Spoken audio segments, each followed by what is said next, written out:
5 ED, the 5 is silent. And I'm here with another beer review. First of all, if you've watched any of the other reviews, you may think I look a little different. That's because that 3-week goatee that I had outlived its desirability, I'll put it that way. Anyway, so I'm back to normal. Okay, that's the wrong choice of words, not normal. I'm back to before that. Alright, today what I want to review is Sierra Nevada Torpedo Extra IPA. This is actually the one that, well, it's the second one that really caught my attention with IPAs and got me going. Dogfish had 60 I had in a restaurant one time, and that, it was the taste, the flavors, the bitterness was totally unexpected, unbelievable, never had anything like that before. And it was a few months later I ended up trying this for some reason. It's not expensive. At our local grocery store, it's $9 a 6-pack. At Total Wine, it's like $8 a 6-pack.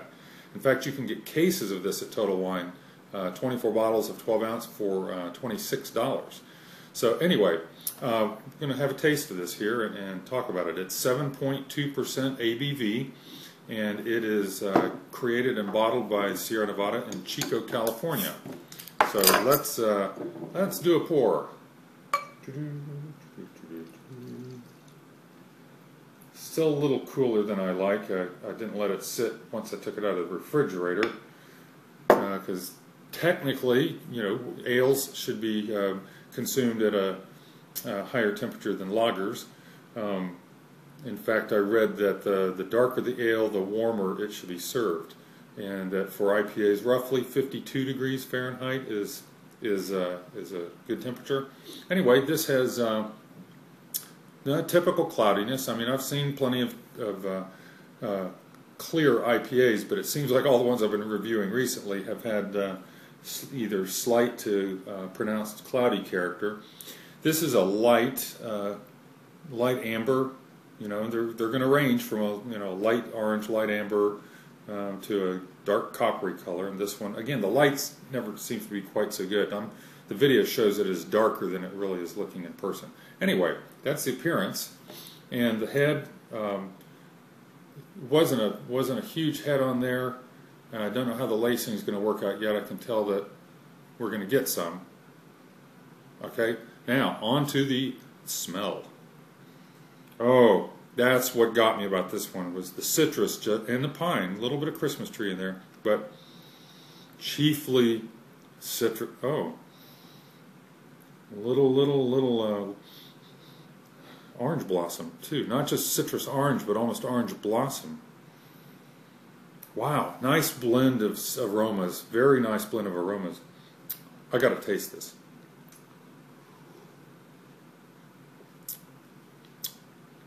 Ooh, plenty of bitterness up front.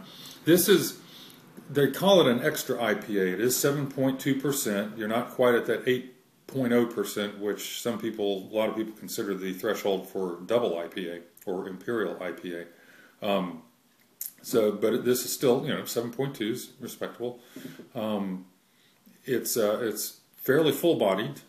I wouldn't say it's as heavy as the double IPAs I've been talking about up to now. But it's got a good mouthfeel. It's very clean, plenty of bitterness. In fact, I did have one of these the other night that just the bitterness really hung in there. It seemed to be too prominent. And I don't know if it was just me or if it was something, particular bottle or not. But this seems more like what I'm used to with this particular IPA.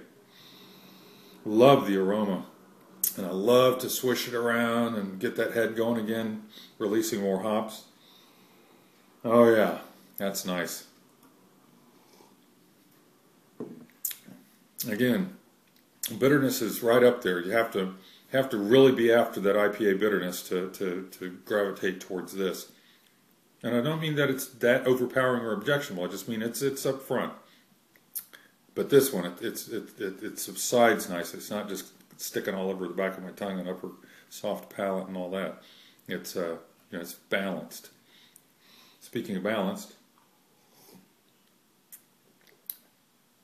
barely get the malt flavor in there, so You know, it's more about the hops. It's more about that hop aroma and flavor. And you know, I mentioned the mouthfeel is good. If I were going to rate this, which I always say, if I were going to rate it, then I go ahead and rate it. You know, 0 to 5. Wow. Hang on.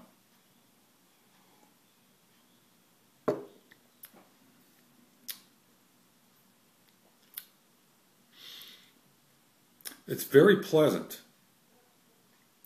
The bitterness is very prominent. And, you know, bitterness is one of the highlights of an IPA. This is just, it's there. And the more I taste of it here, the more it's kind of hanging in there. I don't know. I think I'd go with the, well, 3.5 is almost kind of high for me, isn't it? It's above average. So no higher than a 3.5, no lower than a 3.25. We'll start splitting into quarters if we have to. Maybe I should use a 100-point scale.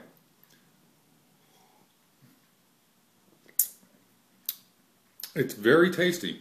There's that citrusy taste. There's, but as the taste is dying down, the bitterness is still hanging in there. That's the thing. I think that's.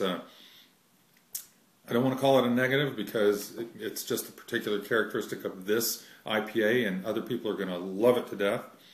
But if the bitterness is part of the IPA that kind of holds you back a little bit, this might not be one that you'd want to try first or think that this is what all IPAs are about. But I like it. I like it. It's a refreshing taste. You just have to expect to hang on to that bitter aftertaste that's now coating more of my mouth. It's like the more I have of it, the further the bitterness spreads around and hangs in there. So anyway, that's enough on this one. I do recommend it. I recommend trying it because you may be the type that just falls head over heels for it and realizes this is an inexpensive IPA as far as they go, and be a great one to just, you know, have around. Others, go ahead and try it, and you may realize that, ooh, that's just too bitter for me, and not go back to it. So to each his own. That's it. This is FR5ED, Fred, signing off.